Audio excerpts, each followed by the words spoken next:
K R ನಗರ ಮಹಿಳೆ ಮೇಲಿನ ಅತ್ಯಾಚಾರ ಪ್ರಕರಣಕ್ಕೆ ಸಂಬಂಧಪಟ್ಟಂತೆ ಹಾಸನದ ಮಾಜಿ ಸಂಸದ ಪ್ರಜ್ವಲ್ ರೇವಣ್ಣ ಅವರಿಗೆ ಜನಪ್ರತಿನಿಧಿಗಳ ವಿಶೇಷ ನ್ಯಾಯಾಲಯ ನಿನ್ನೆ ಜೀವಾವಧಿ ಶಿಕ್ಷೆಯನ್ನು ಘೋಷಿಸಿದೆ. ಅತ್ಯಾಚಾರ ಪ್ರಕರಣದಲ್ಲಿ ಪ್ರಜ್ವಲ್ಗೆ ಜೀವಾವಧಿ ಶಿಕ್ಷೆ ಘೋಷಿಸಿರುವಂಥದ್ದು. ಇದೀಗ ಈ ಒಂದು ತೀರ್ಪನ್ನು ಪ್ರಶ್ನಿಸೋದಕ್ಕೆ ಮಾಜಿ ಸಂಸದ ಪ್ರಜ್ವಲ್ ಸಿದ್ಧತೆಯನ್ನು ನಡೆಸಿಕೊಳ್ತಾ ಇದ್ದಾರೆ. ಜನಪ್ರತಿನಿಧಿಗಳ ಕೋರ್ಟ್ನಿಂದ ಜೀವನ ಪರ್ಯಂತ ಶಿಕ್ಷೆ ಸಿಕ್ಕಿರುವಂಥದ್ದು ಮಾಜಿ ಸಂಸದರಿಗೆ. ಶಿಕ್ಷೆಗೆ ತಡೆ ಅಥವಾ ರದ್ದನ್ನು ಕೋರಿ ರಾಜ್ಯದ ಹೈಕೋರ್ಟ್ಗೆ ಅರ್ಜಿಯನ್ನು ಹಾಕಲಿದ್ದಾರೆ ಪ್ರಜ್ವಲ್ ರೇವಣ್ಣ ಅವರು. ಶಿಕ್ಷೆ ಅಮಾನತಿನಲ್ಲಿಟ್ಟು ಜಾಮೀನು ನೀಡೋದಕ್ಕೆ ಮನವಿಯನ್ನು ಮಾಡ್ತಾ ಇದ್ದಾರೆ ಕೋರ್ಟ್ಗೆ. ಹೈಕೋರ್ಟ್ ಮೊರೆ ಹೋಗಲು ಪ್ರಜ್ವಲ್ ವಕೀಲರು ಸಿದ್ಧತೆಯನ್ನು ನಡೆಸಿಕೊಳ್ತಾ ಇದ್ದಾರೆ. ಅತ್ಯಾಚಾರ ಪ್ರಕರಣದಲ್ಲಿ ಪ್ರಜ್ವಲ್ ರೇವಣ್ಣ ಅವರಿಗೆ ಜೀವಾವಧಿ ಶಿಕ್ಷೆ ಈಗಾಗಲೇ ಮಂಜೂರಾಗಿದೆ. ನೆನ್ನೆ ಈ ಒಂದು ತೀರ್ಪನ್ನು ಪ್ರಶ್ನಿಸಿ ಮಾಜಿ ಸಂಸದ ಸಿದ್ಧತೆ ಮಾಡಿಕೊಳ್ಳುತ್ತಾ ಇದ್ದಾರೆ ಹೈಕೋರ್ಟ್ ಮೊರೆ ಹೋಗೋದಕ್ಕೆ. ಜನಪ್ರತಿನಿಧಿಗಳ ಕೋರ್ಟ್ನಿಂದ ಜೀವನ ಪರ್ಯಂತ ಶಿಕ್ಷೆ ಮಂಜೂರಾಗಿದೆ ಪ್ರಜ್ವಲ್ ರೇವಣ್ಣಗೆ. ಶಿಕ್ಷೆಗೆ ತಡೆ ತರೋದು ಅಥವಾ ರದ್ದು ಕೋರಿ ಹೈಕೋರ್ಟ್ಗೆ ಅರ್ಜಿ ಹಾಕಲಿದ್ದಾರೆ. ಶಿಕ್ಷೆ ಅಮಾನತಿನಲ್ಲಿಟ್ಟು ಜಾಮೀನು ನೀಡಲು ಮನವಿಯನ್ನು ಮಾಡಿಕೊಳ್ತಾ ಇದ್ದಾರೆ. ಘನ ಉಚ್ಚ ನ್ಯಾಯಾಲಯಕ್ಕೆ ಹೈಕೋರ್ಟ್ ಮೊರೆ ಹೋಗೋದಕ್ಕೆ ಪ್ರಜ್ವಲ್ ವಕೀಲರು ಸಿದ್ಧತೆಯನ್ನು ಮಾಡಿಕೊಳ್ತಾ ಇದ್ದಾರೆ. ಜೀವನ ಪರ್ಯಂತ ಜೀವಾವಧಿ ಶಿಕ್ಷೆ ಹಾಸನದ ಮಾಜಿ ಸಂಸದ ಪ್ರಜ್ವಲ್ ರೇವಣ್ಣ ಅವರಿಗೆ ಜನಪ್ರತಿನಿಧಿಗಳ ವಿಶೇಷ ನ್ಯಾಯಾಲಯ ಸಂತೋಷ್ ಗಜಾನನ್ ಭಟ್ ಅವರ ಡೆಸ್ಕ್ನಲ್ಲಿ ನಿನ್ನೆ ಒಂದು ಐತಿಹಾಸಿಕ ತೀರ್ಪನ್ನು ಕೊಟ್ಟರು. ಹೀಗಾಗಿ ಪ್ರಜ್ವಲ್ ರೇವಣ್ಣ ಅವರಿಗೆ ಜೀವನ ಪರ್ಯಂತ ಜೈಲೇ ಗತಿನ, ಏನಾಗಬಹುದು ಅವರ ರಾಜಕೀಯ ಭವಿಷ್ಯ, ವೈಯಕ್ತಿಕ ವರ್ಚಸ್ಸು ಎಲ್ಲವೂ ಕೂಡ ಬಹಳ ಚರ್ಚೆ ಆಗ್ತಾ ಇತ್ತು. ಹೀಗಾಗಿ ವಕೀಲರು ಒಂದಷ್ಟು ಜನ ಹೇಳ್ತಾ ಇದ್ರು ಪ್ರಜ್ವಲ್ ರೇವಣ್ಣ ಅವರ ಮುಂದೆ ಬೇಕಾದಷ್ಟು ಆಪ್ಷನ್ಸ್ ಇದ್ದಾವೆ.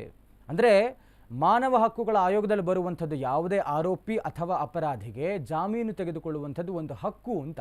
ಹೀಗಾಗಿ ಇವರ ಮುಂದೆ ಬೇಕಾದಷ್ಟು ಆಪ್ಷನ್ಸ್ ಇದೆ. ಅವರ ವಕೀಲರು ಕೂಡ ಸಿದ್ಧತೆಯನ್ನು ಮಾಡಿಕೊಳ್ತಾ ಇದ್ದಾರೆ. ಅಂದರೆ ಏನು ಈಗ ಜನಪ್ರತಿನಿಧಿಗಳ ವಿಶೇಷ ನ್ಯಾಯಾಲಯದಿಂದ ಈ ಒಂದು ಪ್ರಕರಣಕ್ಕೆ ಸಂಬಂಧಪಟ್ಟಂತೆ ಜೀವಾವಧಿ ಶಿಕ್ಷೆ ಸಿಕ್ಕಿದೆ ಪ್ರಜ್ವಲ್ ರೇವಣ್ಣ ಅವರಿಗೆ. ಹೀಗಾಗಿ ಇದನ್ನು ಪ್ರಶ್ನಿಸಿ ಹೈಕೋರ್ಟ್ ಮೆಟ್ಟಿಲೇರ್ತಾ ಇದ್ದಾರೆ. ಅಂದರೆ ಏನು ಈ ಒಂದು ಶಿಕ್ಷೆಯನ್ನು ಅಮಾನತುಗೊಳಿಸಬೇಕು ಅಥವಾ ರದ್ದುಗೊಳಿಸಬೇಕು, ಜಾಮೀನನ್ನು ನೀಡಬೇಕು ಅನ್ನುವಂಥ ನಿಟ್ಟಿನಲ್ಲಿ ಪ್ರಜ್ವಲ್ ರೇವಣ್ಣ ಪರ ವಕೀಲರು ಹೈಕೋರ್ಟ್ ಮೆಟ್ಟಿಲೇರ್ತಾ ಇದ್ದಾರೆ.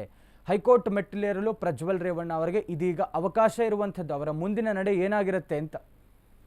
ಹೈಕೋರ್ಟ್ ಬಳಿಕ ಸುಪ್ರೀಂಗೂ ಅರ್ಜಿ ಸಲ್ಲಿಸಬಹುದು. ತೀರ್ಪು ಶಿಕ್ಷೆ ಪ್ರಮಾಣವನ್ನು ಪ್ರಶ್ನಿಸಿ ಅರ್ಜಿ ಸಲ್ಲಿಕೆಗೆ ಅವಕಾಶವಿದೆ. ಪ್ರಜ್ವಲ್ ರೇವಣ್ಣ ಅವರಿಗೆ ಶಿಕ್ಷೆ ರದ್ದು ಮಾಡುವಂತೆ ಮನವಿ ಸಲ್ಲಿಕೆ ಕೂಡ ಅವಕಾಶ ಇರುವಂಥದ್ದು. ಹೀಗಾಗಿ ಹೈಕೋರ್ಟ್ ಮೆಟ್ಟಿಲು ಏರಬಹುದು, ಸುಪ್ರೀಂ ಕೋರ್ಟ್ ಮೆಟ್ಟಿಲು ಇರಬಹುದು. ಅವರ ಮುಂದೆ ಬಹಳಷ್ಟು ಅವಕಾಶಗಳಿರುವಂಥದ್ದು. ಜನಪ್ರತಿನಿಧಿಗಳ ಕೋರ್ಟ್ ಆದೇಶವನ್ನು ಪ್ರಶ್ನಿಸಿ ಏನೀಗ ತೀರ್ಪು ಬಂದಿದೆ ಇದನ್ನು ಪ್ರಶ್ನಿಸಿ ಹೈಕೋರ್ಟ್ ಮತ್ತು ಸುಪ್ರೀಂ ಮೆಟ್ಟಿಲು ಕೂಡ ಇರಬಹುದಾಗಿರುವಂಥದ್ದು. ಪ್ರಜ್ವಲ್ ರೇವಣ್ಣ ಅವರ ಮುಂದೆ ಇರುವಂತಹ ಬೇಕಾದಷ್ಟು ಆಪ್ಷನ್ಸ್ಗಳು. ಅಂದರೆ ಶಿಕ್ಷೆ ರದ್ದುಗೊಳಿಸಬಹುದು, ಅಮಾನತುಗೊಳಿಸಬಹುದು, ಜಾಮೀನನ್ನು ನೀಡಿ ಅನ್ನುವಂಥ ನಿಟ್ಟಿನಲ್ಲಿ. ಏಕೆಂತ ಹೇಳಿದ್ರೆ ಮೇಲಾಗಿ ಸಾಮಾನ್ಯರಿಗೆ ಇರುವಂಥ ಅವಕಾಶ, ಇನ್ನು ಜನಪ್ರತಿನಿಧಿ ಆಗಿದ್ದಂಥವರು, ರಾಜಕಾರಣಿ ಆಗಿದ್ದಂಥವರು ಇಲ್ಲಿ ಯಾವ ಪ್ರಭಾವ ಬಳಸೋಕ್ಕೆ ಸಾಧ್ಯ ಇಲ್ಲ ನ್ಯಾಯಾಂಗ ವ್ಯವಸ್ಥೆ ಮುಂದೆ. ಬಟ್ ಸ್ಟಿಲ್ ಒಬ್ಬ ಅಪರಾಧಿಗೆ, ಜನಪ್ರತಿನಿಧಿಗೆ ಹೀಗೆ ಒಂದು ಜೀವನ ಪರ್ಯಂತದ ಜೀವಾವಧಿ ಶಿಕ್ಷೆ ಏನು ಸಿಕ್ಕಿದೆಯಲ್ಲ ಇದನ್ನು ಪ್ರಶ್ನಿಸಿ ಅವರು ಹೈಕೋರ್ಟ್ ಮೆಟ್ಟಿಲೇರಬಹುದು. ಅವರ ವಕೀಲರೋದಕ್ಕೆ ಬೇಕಾದಂಥ ಎಲ್ಲ ಸಿದ್ಧತೆಯನ್ನು ಮಾಡಿಕೊಳ್ತಾ ಇದ್ದಾರೆ. ಹೀಗಾಗಿ ಏನು ಈ ಒಂದು ದೊಡ್ಡ ಆಘಾತ ಆಗಿದೆಯಲ್ಲ ಪ್ರಜ್ವಲ್ ರೇವಣ್ಣ ಅವರಿಗೆ ಮತ್ತು ಅವರ ಇಡೀ ಕುಟುಂಬಕ್ಕೆ, ಈ ಒಂದು ಆದೇಶ ನ್ಯಾಯಮೂರ್ತಿ ಸಂತೋಷ್ ಗಜಾನನ್ ಭಟ್ ನೀಡಿದಂಥ ಒಂದು ಆದೇಶ ಏನಿದೆ ಇದನ್ನು ಪ್ರಶ್ನಿಸಿ ಅವರು ಮುಂದೆ ಜಾಮೀನು ಪಡೆಯೋದಕ್ಕೆ ಬೇಕಾದಷ್ಟು ಅವಕಾಶಗಳಿದೆ. HDD ಕುಟುಂಬಕ್ಕೆ ಕಪ್ಪು ಮಸಿಯಾದಂಥ ಪ್ರಜ್ವಲ್ ಪ್ರಕರಣ. ಪ್ರಜ್ವಲ್ಗೆ ಶಿಕ್ಷೆ ಆಗ್ತಿದ್ದಂತೆ ಕುಟುಂಬದಲ್ಲಿ ಕಾರ್ಮೋಡ ಮೂಡಿದೆ. ಶಿಕ್ಷೆ ಪ್ರಕಟವಾಗ್ತಿದ್ದಂತೆ ಕಣ್ಣೀರು ಹಾಕಿರುವಂತಹ HD ದೇವೇಗೌಡರು. ಮತ್ತೊಂದೆಡೆ ಯಾರ ಸಂಪರ್ಕಕ್ಕೂ ಸಿಗದೆ ರೇವಣ್ಣ ಮೌನಕ್ಕೆ ಜಾರಿದ್ದಾರೆ. ನ್ಯಾಯಾಲಯದ ತೀರ್ಪನ್ನು ನೋಡಿ ಭವಾನಿ ರೇವಣ್ಣ ಅವರು ಕೂಡ ಸೈಲೆಂಟ್ ಆಗಿದ್ದಾರೆ. ಜನ್ಮದಿನಕ್ಕೆ 3 ದಿನ ಮುಂಚೆಯೇ ಪ್ರಜ್ವಲ್ಗೆ ಶಾಕ್ ಎದುರಾಗಿದೆ. ಪ್ರಕರಣದಿಂದ ಅಂತರ ಕಾಯ್ದುಕೊಂಡಂತಹ ಬಿಜೆಪಿ JDS ಮೈತ್ರಿ ಪಕ್ಷಗಳು. HD ದೇವೇಗೌಡರ ಕುಟುಂಬಕ್ಕೆ ಒಂದು ಕಪ್ಪು ಮಸಿ ಅಂತಾಗಿದೆ ಪ್ರಜ್ವಲ್ ರೇವಣ್ಣ ಅವರ ಪ್ರಕರಣ. ಪ್ರಜ್ವಲ್ಗೆ ಶಿಕ್ಷೆ ಆಗ್ತಿದ್ದಂತೆ ಕುಟುಂಬದಲ್ಲಿ ಕಾರ್ಮೋಡದ ವಾತಾವರಣ. ಶಿಕ್ಷೆ ಪ್ರಕಟವಾಗ್ತಿದ್ದಂತೆ ಕಣ್ಣೀರು ಹಾಕಿದ್ದಾರಂತೆ ಮಾಜಿ ಪ್ರಧಾನಿ ದೇವೇಗೌಡರು. ಮೊಮ್ಮಗನ ಪರಿಸ್ಥಿತಿ ಹೀಗಾಗ್ಬಿಡ್ತಲ್ಲ ಅಂತ. ಜೊತೆಗೆ ಇವರ ತಂದೆ ಯಾರ ಸಂಪರ್ಕಕ್ಕೂ ಸಿಗದೆ ಮೌನಕ್ಕೆ ಜಾರಿದ್ದಾರೆ ರೇವಣ್ಣ ಅವರು. ಭವಾನಿ ರೇವಣ್ಣ ಅವರು ಕೂಡ ಪೂರ್ತಿ ಸೈಲೆಂಟ್ ಆಗಿಬಿಟ್ಟಿದ್ದಾರೆ. ಒಂದು ರೀತಿಯಾದಂಥ ಕಾರ್ಮೋಡದ ವಾತಾವರಣ. ಮೊಮ್ಮಗ ಜನ್ಮದಿನಕ್ಕೆ, ಪ್ರಜ್ವಲ್ ರೇವಣ್ಣ ಅವರ ಜನ್ಮದಿನಕ್ಕೆ 3 ದಿನ ಇದೆ. ಅದಕ್ಕೂ ಮುಂಚೆ ಒಂದು ಶಾಕ್ ಎದುರಾಗಿರುವಂಥದ್ದು, ಜೀವಾವಧಿ ಶಿಕ್ಷೆಯ ತೀರ್ಪು ಹೊರಬಿದ್ದಿರುವಂಥದ್ದು. ಇದರಿಂದ ಮತ್ತು ಮೈತ್ರಿ ಪಕ್ಷಗಳಾದಂಥ BJP JDS ಕೂಡ ಒಂದು ರೀತಿಯಲ್ಲಿ ಅಂತರ ಕಾಯ್ದುಕೊಂಡ್ಬಿಟ್ಟಿದೆ. ಯಾಕೆಂತ ಹೇಳಿದ್ರೆ ಮಾಜಿ ಪ್ರಧಾನಿಗಳಿಗೆ ಒಂದು ರೀತಿಯಾದಂಥ ಅಪ್ಯಾಯಮಾನತೆ ಪ್ರೀತಿ ಹೆಚ್ಚಿದ್ದಂಥದ್ದು ರೇವಣ್ಣ ಅವ್ರ ಮಗ ಪ್ರಜ್ವಲ್ ರೇವಣ್ಣ ಅವ್ರ ಮೇಲೆ. ಯಾಕೆಂತ ಹೇಳಿದ್ರೆ ಬಹಳ ಚಿಕ್ಕ ವಯಸ್ಸಿಗೇನೆ ಇವರು ರಾಜಕಾರಣಕ್ಕೆ ಬಂದರು ಮತ್ತು ಹಾಸನ ಒಂದು ರೀತಿಯಲ್ಲಿ JDSನ ಭದ್ರಕೋಟೆ ಆಗಿದ್ದಂಥ ಒಂದು ಕ್ಷೇತ್ರ. ಅದನ್ನು ಖುದ್ದು ದೇವೇಗೌಡರು ತ್ಯಜಿಸಿ ಮೊಮ್ಮಗನ ಮೇಲಿನ ಪ್ರೀತಿಗೆ ಮತ್ತು ಆತನಿಗೆ ರಾಜಕೀಯವಾಗಿ ಭವಿಷ್ಯ ಇದೆ ಅನ್ನುವಂಥ ಕಾರಣಕ್ಕೆ ಹಾಸನದ ಒಂದು ಲೋಕಸಭಾ ಕ್ಷೇತ್ರವನ್ನು ಮೊಮ್ಮಗನಿಗಾಗಿ ಬಿಟ್ಟುಕೊಟ್ಟಿದ್ರು. ಮತ್ತು ಬಹಳ ಚಿಕ್ಕ ವಯಸ್ಸಲ್ಲಿ ಈಗಿರುವಂತಹ ರಾಜಕೀಯ ಒಂದು ಬೆಳವಣಿಗೆಯಲ್ಲಿ ವಾತಾವರಣದಲ್ಲಿ ಯಾರಿಗೂ ಕೂಡ ಇಷ್ಟು ಬೇಗ, ಅದರಲ್ಲೂ ಲೋಕಸಭಾ ಕ್ಷೇತ್ರದ ಮತ್ತು ಒಂದು ಸಂಸದ ಆಗುವಂಥ ಅವಕಾಶ ಸಿಗೋದೇ ಬಹಳ ಕಮ್ಮಿ. ಸಿಕ್ಕಿದ್ದಂಥ ಅವಕಾಶದಲ್ಲಿ ಪ್ರಜ್ವಲ್ ರೇವಣ್ಣ ಅವರು ಎಲ್ಲೋ ಒಂದು ಕಡೆ ತಮ್ಮ ವೈಯಕ್ತಿಕ ಆಸೆಗಳಿಗೆ ಬಿದ್ದು ಅವರು ಎಲ್ಲೋ ಒಂದು ಕಡೆ ತಮ್ಮದೇ ಇಮೇಜನ್ನು ತಾವೇ ಹಾಳು ಮಾಡಿಕೊಂಡ್ರ ಅನ್ನುವಂಥ ಒಂದು ಪ್ರಶ್ನೆ ಬರುತ್ತೆ. ಹೀಗಾಗಿ ಒಂದು ರೀತಿಯಲ್ಲಿ ಆಘಾತಕಾರಿ ವಿಚಾರ ಮಾಜಿ ಪ್ರಧಾನಿ ದೇವೇಗೌಡರಿಗೆ.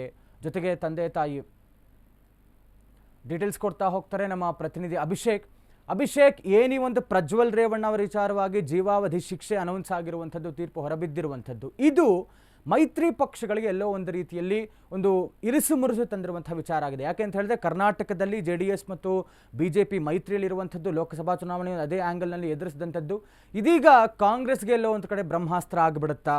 ಅಂದರೆ ಇನ್ನೇನು ಸದನ ಆರಂಭವಾಗ್ತಾ ಇದೆ, ಅವರಿಗೆ ಅಟ್ಯಾಕ್ ಮಾಡೋದಕ್ಕೆ ಬ್ರಹ್ಮಾಸ್ತ್ರ ಸಿಕ್ಕ ಹಾಗಾಯಿತು. ಜೊತೆಗೆ ಮಾಜಿ ಪ್ರಧಾನಿಗಳ ಕುಟುಂಬಕ್ಕೆ ಒಂದು ರೀತಿಯಲ್ಲಿ ಒಂದು ಇರಿಸು ಮುರುಸು ಆಗ್ತಾ ಇರುವಂಥದ್ದು ಏನಾಗಬಹುದು ಅನ್ನುವಂಥ ಡೀಟೇಲ್ಸ್ ಕೊಡೋದಾದ್ರೆ. ಸಂತೋಷ್, ಖಂಡಿತ ಸದ್ಯಕ್ಕೆ JDS ಪಕ್ಷದಲ್ಲಿ ಮತ್ತು ಕಾರ್ಯಕರ್ತರಲ್ಲಿ ಮತ್ತು ಅವರ ಕುಟುಂಬದಲ್ಲಿ ನಿನ್ನೆ ಬಹುಶಃ ಒಂದು ಕಾರ್ಮೋಡ ಆವರಿಸಿದ ದಿನ ಅಂತ ಹೇಳ್ಬೋದು. ಯಾಕಂತಂದ್ರೆ ಮಾಜಿ ಸಂಸದರಾಗಿರ್ತಕ್ಕಂಥ ಪ್ರಜ್ವಲ್ ರೇವಣ್ಣಗೆ ಏನು ಜನಪ್ರತಿನಿಧಿಗಳ ವಿಶೇಷ ನ್ಯಾಯಾಲಯ ಏನು ಜೀವನ ಪರ್ಯಂತದ ಒಂದು ತೀರ್ಪನ್ನ, ಶಿಕ್ಷೆಯನ್ನ ಪ್ರಕಟ ಮಾಡುತ್ತೆ. ಆ ಒಂದು ತೀರ್ಪು ಪ್ರಕಟವಾಗ್ತಿದ್ದಂತೆ JDS ಕಾರ್ಯಕರ್ತರಲ್ಲಿ ಒಂದಷ್ಟು ತಳಮಳ ಮತ್ತು ಅದರಲ್ಲೂ ಕೂಡ ಪ್ರಮುಖವಾಗಿ ಅವರ ಕುಟುಂಬಸ್ಥರಲ್ಲಿ ಸಾಕಷ್ಟು ಒಂದು ಕಾರ್ಮೋಡದ ಒಂದು ಛಾಯೆ ಆವರ್ತಿದೆ. ಅದರಲ್ಲೂ ಕೂಡ ಏನು ಮಾಜಿ ಪ್ರಧಾನಿ ಆಗಿರ್ತಕ್ಕಂಥ HD ದೇವೇಗೌಡ ಅವರ ಒಂದು ಕುಟುಂಬದಲ್ಲಿ ಒಂದು ಪರಿಶೀಲನೆ ಬಡಿದಂತೆ ಆಗಿದೆ. ಯಾಕಂತಂದ್ರೆ ನಿನ್ನೆ ಏನು ಅವರ ಒಂದು ದೇವೇಗೌಡರ ಒಂದು ಸ್ವಗೃಹದಲ್ಲಿ ನಿನ್ನೆ ತೀರ್ಪನ್ನ ಬಹಳ ಗಂಭೀರವಾಗಿ ವೀಕ್ಷಣೆ ಮಾಡ್ತಿದ್ರು. ತೀರ್ಪು ಪ್ರಕಟವಾಗಿದ್ದಂತೆ ಏನು ದೇವೇಗೌಡರು ಗಲಗಲನೆ ಕಣ್ಣೀರನ್ನ ಹಾಕಿದ್ದಾರೆ. ಅವರ ತಂದೆ HD ರೇವಣ್ಣ ಕೂಡ ಏನು ಬಹಳ ಯಾವುದೇ ರೀತಿಯ ಜನರ ಜೊತೆಗೆ ಬೆರೀತದಂತೆ ಮನೆಯೊಳಗಡೆನೆ ಬಹಳ ಸೈಲೆಂಟ್ ಆಗಿದ್ರು. ಅವರ ತಾಯಿ ಕೂಡ ಭವಾನಿ ರೇವಣ್ಣ ಕೂಡ ಬಹಳ ಗದ್ಗದಿತರಾಗಿದ್ರು. ಎಲ್ಲೊಂದ್ ಕಡೆ ಈ ಒಂದು ಪ್ರಕರಣ JDS ವರಿಷ್ಠರಲ್ಲಿ ಮತ್ತು ನಾಯಕರಲ್ಲಿ ಎಲ್ಲೊಂದ್ ಕಡೆ ಸಾಕಷ್ಟು ಹಿಂದೇಟನ್ನ ಹಾಕುತ್ತೆ.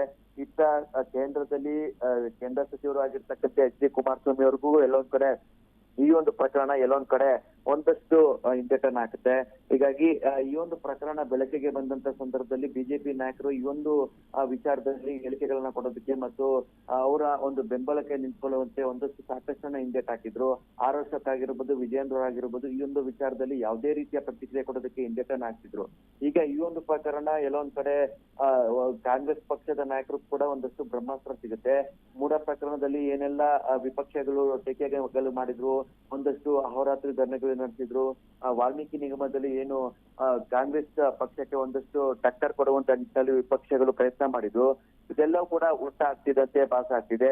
ಈಗ ಕಾಂಗ್ರೆಸ್ ನಾಯಕರಿಗೆ ಏನು ಮಹಿಳೆಯರಿಗೆ ಕೊಟ್ಟಿರ್ತಕ್ಕಂತ ಇದು ಗ್ಯಾರಂಟಿ ಯೋಜನೆಗಳಾಗಿರ್ಬೋದು, ಅದನ್ನ ಪ್ರಬಲವಾಗಿ ಮಂಡಿಸಿಕೊಂಡು ಏನು ಪ್ರಜ್ವಲ್ ರೇವಣ್ಣ ಅವರ ಒಂದು ಕೇಸ್ ಏನಿದೆ ಅದನ್ನ ವಿಪಕ್ಷಗಳ ವಿರುದ್ಧ ಏನು ಹರಿಯೋದಕ್ಕೆ ಪ್ರಬಲವಾದಂತ ಒಂದು ಅಸ್ತ್ರ ಸಿಕ್ಕಿದೆ. ಇದೇ ತಿಂಗಳಲ್ಲಿ ಅಧಿವೇಶನ ಕೂಡ ಆರಂಭ ಆಗ್ತಿದೆ. ಆ ಒಂದು ಅಧಿವೇಶನದಲ್ಲಿ ಎಲ್ಲೋ ಒಂದ್ ಕಡೆ ವಿಪಕ್ಷಗಳು ಕಾಂಗ್ರೆಸ್ ಸರ್ಕಾರದ ವಿರುದ್ಧ ತ್ಯಾಜ್ಯತೆಯನ್ನ ಬಿಡಿಸೋದಕ್ಕೆ ಪ್ರಬಲವಾದಂತ ಒಂದು ಅಸ್ತ್ರಗಳನ್ನ ಮಾಡ್ಕೊಳ್ತಿದ್ವು. ಇಂಥ ಒಂದು ಸಂದರ್ಭದಲ್ಲಿ ಪ್ರಜ್ವಲ್ ರೇವಣ್ಣ ವಿರುದ್ಧ ಏನು ಜನಪ್ರತಿನಿಧಿಗಳ ನ್ಯಾಯಾಲಯ ತೀರ್ಪು ಏನು ಕೊಟ್ಟಿದೆ, ಅದೆಲ್ಲೊಂದ್ ಕಡೆ ಬಿಜೆಪಿ ಮತ್ತು JDS ನ ಒಂದು ಮೈತ್ರಿಗೂ ಕೂಡ ಸಾಕಷ್ಟು ಕಂಟಕ ಆಗುವಂತ ಸಾಧ್ಯತೆ ಇದೆ. ಇದಾಗ್ಲೇ ಕಾರ್ಯಕರ್ತರಲ್ಲಿ ಒಂದು ಅಸಮಾಧಾನ ಇದೆ. ಇದುವರೆಗೂ ಯಾವುದೇ ರೀತಿಯ ಸಮನ್ವಯ ಸಮಿತಿಯ ಒಂದು ಸಭೆ ಕೂಡ ಆಗಿಲ್ಲ. ಇಂಥ ಒಂದು ಸಂದರ್ಭದಲ್ಲಿ ಈ ಒಂದು ಪ್ರಕರಣ ಇತ್ಯರ್ಥ ಆಗಿರುವಂತದ್ದು ಎಲ್ಲೊಂದ್ ಕಡೆ ಬಿಜೆಪಿ ಮತ್ತು JDS ನಾಯಕರಿಗೂ ಒಂದಷ್ಟು ತಳಮಳ ಶುರುವಾಗಿದೆ. ಜೊತೆಗೆ ಏನು ಮೂಡಾ ಪ್ರಕರಣದಲ್ಲಿ ಎರಡೂ ಪಕ್ಷಗಳು ಸಪರೇಟ್ ಆಗಿ ಏನು ಹೋರಾಟ ಮಾಡಿದ್ರು. ಇದೆಲ್ಲವೂ ಕೂಡ ಏನು ಎರಡೂ ಪಕ್ಷದ ನಾಯಕರಿಗೆ ಒಂದಷ್ಟು ಒಗ್ಗಟ್ಟಲ್ಲಿ ಹೋಗುವಂತ ನಿಟ್ಟಿನಲ್ಲಿ ಒಂದಷ್ಟು ವಿಚಾರದಲ್ಲಿ ಭಿನ್ನಾಭಿಪ್ರಾಯ ತಲೆದೋರ್ಬೋದು. ಹೀಗಾಗಿ ಮುಂದಿನ ಅಧಿವೇಶನದಲ್ಲಿ ಸರ್ಕಾರಕ್ಕೆ ಟಕ್ಕರ್ ಕೊಡುವಂತ ನಿಟ್ಟಿನಲ್ಲಿ ಅವರೇ ಏನು ಒಂದಷ್ಟು ಪ್ಲಾನ್ ಗಳನ್ನ ಮಾಡ್ಕೊಂಡಿದ್ರು. ಆ ಒಂದು ಪ್ಲಾನ್ಗೆ ಇದೀಗ ವಿಪಕ್ಷಗಳು ಫೇಲ್ಯೂರ್ ಆಗುತ್ತಾ, ಕಾಂಗ್ರೆಸ್ ಪಕ್ಷಕ್ಕೆ ಈ ಒಂದು ಪ್ರಕರಣದಿಂದ ಇನ್ನಷ್ಟು ಪ್ರಬಲವಾದಂತ ಅಸ್ತ್ರ ಸಿಗುತ್ತಾ ಅನ್ನೊಂದು ಪ್ರಶ್ನೆ ಇದೀಗ ಮೂಡ್ತಾ ಇದೆ. ಸಂತೋಷ್, ಥ್ಯಾಂಕ್ ಯು ಅಭಿಷೇಕ್ ತಮ್ಮೆಲ್ಲ ಡೀಟೇಲ್ಸ್ಗಾಗಿ. ಈಗ ಎಲ್ಲೋ ಒಂದು ಕಡೆ ಮೈತ್ರಿ ಪಕ್ಷಗಳಲ್ಲಿ ಯಾವ ರೀತಿಯಾದಂಥ ಒಂದು ಅಸಮಾಧಾನ ಮೂಡುತ್ತೆ ಅನ್ನುವಂಥದ್ದು ಕೂಡ ಚರ್ಚೆ ಆಗ್ತಾ ಇದೆ. ಯಾಕೆ ಅಂತ ಹೇಳಿದ್ರೆ JDSನ ಈ ಒಂದು ವಿಚಾರದಿಂದ ಅಂದರೆ ಮಾಜಿ ಪ್ರಧಾನಿಗಳ ಮೊಮ್ಮಗ ಈ ರೀತಿಯಾಗಿ ಆಗಿರುವಂಥದ್ದು ಎಲ್ಲೋ ಒಂದು ಕಡೆ BJP ಏನಾದರೂ ಅಂತರವನ್ನು ಕಾಯ್ದುಕೊಳ್ಳುತ್ತಾ ಮೈತ್ರಿಯನ್ನು ಮುಂದುವರಿಸುತ್ತಾ ಅನ್ನುವಂಥದ್ದು ಕೂಡ ಕಾದು ನೋಡಬೇಕಾಗಿರುವಂಥ ವಿಚಾರ.